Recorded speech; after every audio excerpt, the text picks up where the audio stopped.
Assalamualaikum to all of you. Today we will discuss the exercise number 1.6. ठीक है, आज के इस लेक्चर में हम लोग देखेंगे कि इसमें दो क्वेश्चंस हैं। एक उन्होंने कहा है कि मैट्रिक्स इनवेरिएंट मेथड से सॉल्व करें, एक इक्वेशन गिवन है और इन्होंने कहा हुआ है कि एक जो है मैट्रिक्स इनवेरिएंट मेथड से सॉल्व करें और सेकंड मेथड जो है क्रैमर रूल से सॉल्व करें।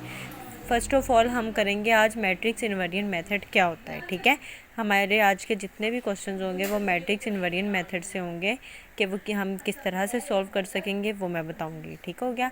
ये हमारे पास एक इक्वेशन गिवन होगी। इक्वेशन गिवन होने के बाद हमने क्या करना है, यहाँ पे x की वैल्यूज़ लिखनी है, यहाँ पे हमने y की वैल्यूज़ लिखनी है। वो कैसे करना है, फॉर एग्जांपल ये 2x है तो ये 2 लिखा, ये -2 हमने लिखा, 3 लिखा, 2 लिखा। ठीक हो गया। यहाँ पे हमने क्या लिखा, x और y, मतलब जो जो सिंबल्स होंगे वेरिएबल्स होंगे वो लिखेंगे x और y। जैसे फॉर एग्जांपल अगर यहाँ पे z भी है तो हमने यहाँ पे z भी लिखना है। ठीक है, और ये हो गया 4 और 6 जो है सेकंड राइट हैंड साइड पे। इस मैट्रिक्स को हमने नाम देना है ए मैट्रिक्स का, इस मैट्रिक्स को हमने नाम देना है एक्स मैट्रिक्स और इसको हमने नाम देना है बी मैट्रिक्स का। ठीक हो गया। इसमें हमने क्या किया, ये ए है, ये एक्स है इक्वल और बी।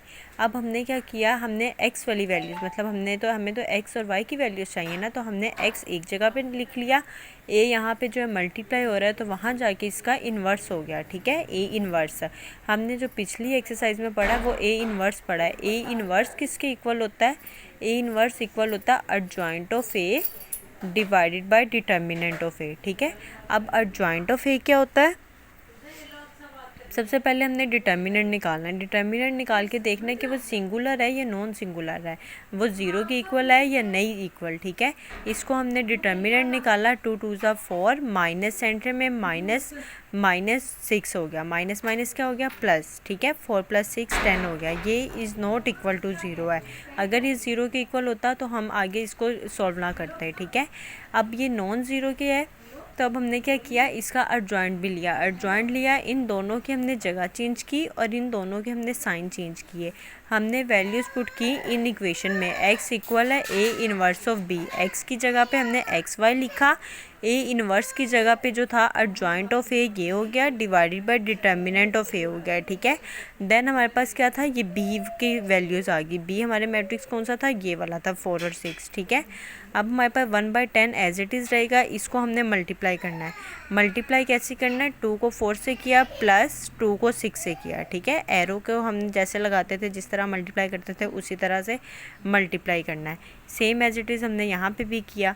अब हमने क्या किया, जो हमारे पास आंसर आया उसको डिवाइडेड बाय 10 कर दिया बोथ साइड पे। तो ये ऊपर वाली जो हमारी x की वैल्यू आई, नीचे वाली हमारी y की वैल्यू आई, x इक्वल 2 हुआ, y इक्वल 0 हुआ। ठीक है स्टूडेंट्स, नेक्स्ट हमारे पास क्वेश्चन है, वो भी हमने मैट्रिक्स इनवेरिएंट मेथड से ही करना है। ठीक है, इस सबसे पहले हमने मैट्रिक्स बना लिए, ए का मैट्रिक्स अलग कर लिया, ऐसे एक्स का मैट्रिक्स अलग कर लिया और बी का मैट्रिक्स हमने अलग कर लिया। ए एक्स इक्वल हो गया बी के, एक्स इक्वल हो गया ए इन्वर्स बी। ए इन्वर्स हमने निकाला adjoint of A divided by determinant of A.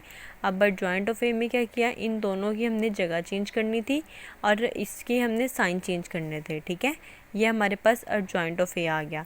अब हमारे पास डिटर्मिनेंट ऑफ ए है, हमने क्रॉस मल्टीप्लिकेशन से करके इसका डिटर्मिनेंट निकाला। डिटर्मिनेंट निकालने के बाद हमने जो थी वैल्यूज़ जो है इस इक्वेशन में पुट करनी थी, इस इक्वेशन में वैल्यू पुट की, फिर हमने इस दो मैट्रिक्स को मल्टीप्लाई किया। मल्टीप्लाई करने के बाद जो हमारा आंसर है उसको हमने डिवाइडेड बाय 4 कर दिया। ठीक हो गया, डिवाइडेड बाय 4 करके हमने देखा कि जो चीज़ कटिंग हो रही है उसको हमने कटिंग की। कटिंग करने के बाद हमें पता चला कि ये ऊपर जो है हमारे पास x की वैल्यू है, x इक्वल 7/2 हुआ और y इक्वल किसके हुआ, -4 के। ठीक हो गया। नेक्स्ट जो हमारे पास क्वेश्चन है वो इस टाइप का है। हमने same as it is procedure रखा है कि सबसे पहले हमने ए की जो था बना लिया, एक्स बना लिया, मैट्रिक्स बी का मैट्रिक्स बना लिया। इसके बाद हमने क्या किया, हम डिटर्मिनेंट देखते थे कि डिटर्मिनेंट क्या होता था। डिटर्मिनेंट जो हुआ 3 4 12 और ये -12 हो गया। ठीक है, minus minus plus, plus minus minus, तो ये 0 के इक्वल आ गया। और वो आप लोगों को बात पता है, हमें पता है कि जो डिटर्मिनेंट ऑफ ए है वो अगर 0 के इक्वल आ गया तो जो एडजॉइंट ऑफ ए जो है वो उसका इन्वर्स जो है वो एग्जिस्ट नहीं करता। ठीक है, तो ये आगे जो होगा सॉल्व नहीं होगा, तो इस वजह से हमने लिख दिया कि solution is not possible, A is a singular matrix. ठीक हो गया। नेक्स्ट जो है आप लोगों ने खुद से प्रैक्टिस करनी है। इंशाल्लाह नेक्स्ट लेक्चर में हम लोग ग्रामर रूल डिस्कस करेंगे। Thank you.